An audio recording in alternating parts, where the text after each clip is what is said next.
So here we are, a lot of bumper stickers about hope and change this year, and $6 billion later, and one whole day of electioneering, and we have questionable hope and absolutely no change. Wasn't that amazing? Not just the money, but this has been like the longest presidential campaign. Mitt Romney's been running for president since 1814. Yes, and by the way, he ran the Olympics in between. Did he mention?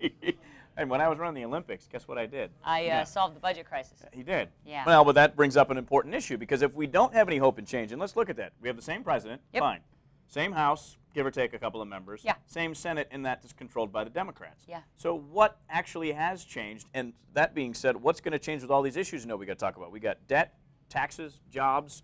We've got unemployment numbers that are high. Do we expect the same status quo after all this? Well, we've never been more divided as a nation. And oddly enough, for the last year, the president was talking about social issues. We heard about gay marriage. We heard about immigration. We did hear a lot about health care, but not a lot of change on that front. Here we are faced with the very same president who does not need to be reelected now. So I think the question is, what happens for the next 4 years? And what can he feasibly do with a GOP House, because most bills start in the House or at least have to end up in the House, and without a coalition? Do the Republicans dig in their heels, and they have eyes on 2016 already? I mean, we knew that as soon as Obama was elected, took the oath of office, they were already looking to beat him, and now, today. We talked about this on the air. Of the 12 candidates that we originally looked at, Republicans, for the GOP nomination for president, Mitt Romney was the most electable. He was the most moderate.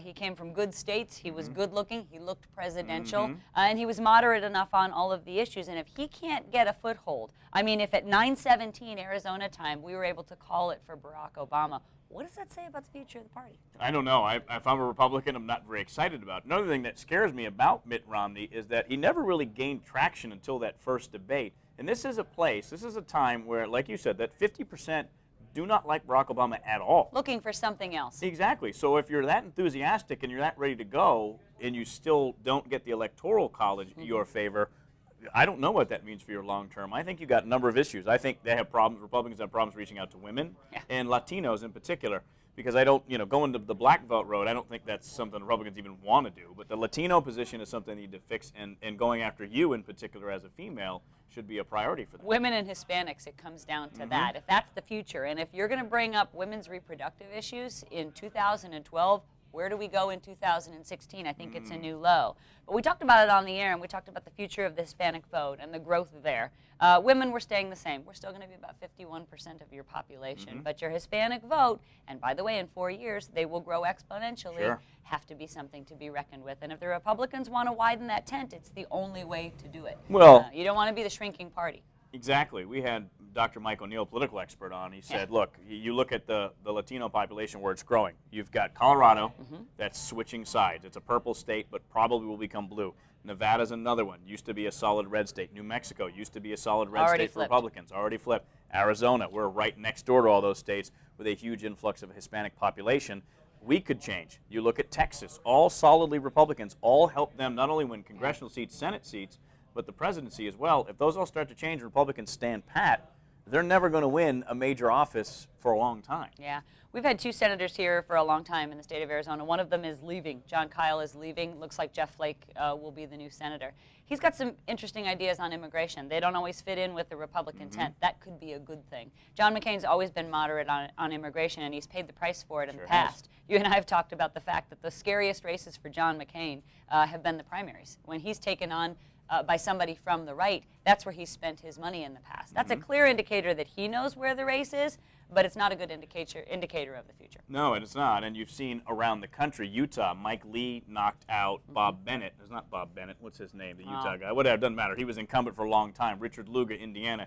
He gets bounced up by a Tea Party guy that lost because of women's issues. Two guys in the Senate for Republicans that could have won. One should have won. The other probably could have won, but because they had abortion controversies, and again, as you say, in 2012, not 1956, cost them seats. So the Republicans, my message to them, and I think their message is they wake up and they have to realize they got to do something here because they're falling down. They should have beat this candidate, this President Obama, pretty easily, in any other year than 2012. Real voters don't care about being partisan, and Chris Christie was the perfect face for this week.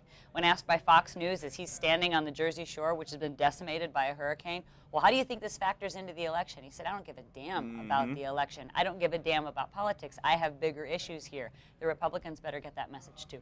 And do they need a candidate like Chris Christie because he's out there, he's more bombastic than a lot of candidates? Will that sort of wake the party up? And you look at his positions, he's right on some issues, but he's very moderate on some of those other issues, those social issues that we've talked about, immigration. He's not, Sheriff Joe in that regard. He speaks very plainly, and we heard him do so after the hurricane. So now that Mitt Romney's not going to be president for the next 4 years, Chris Christie has some planning to do. Yes, he does. Look for him to play very strong in 2016.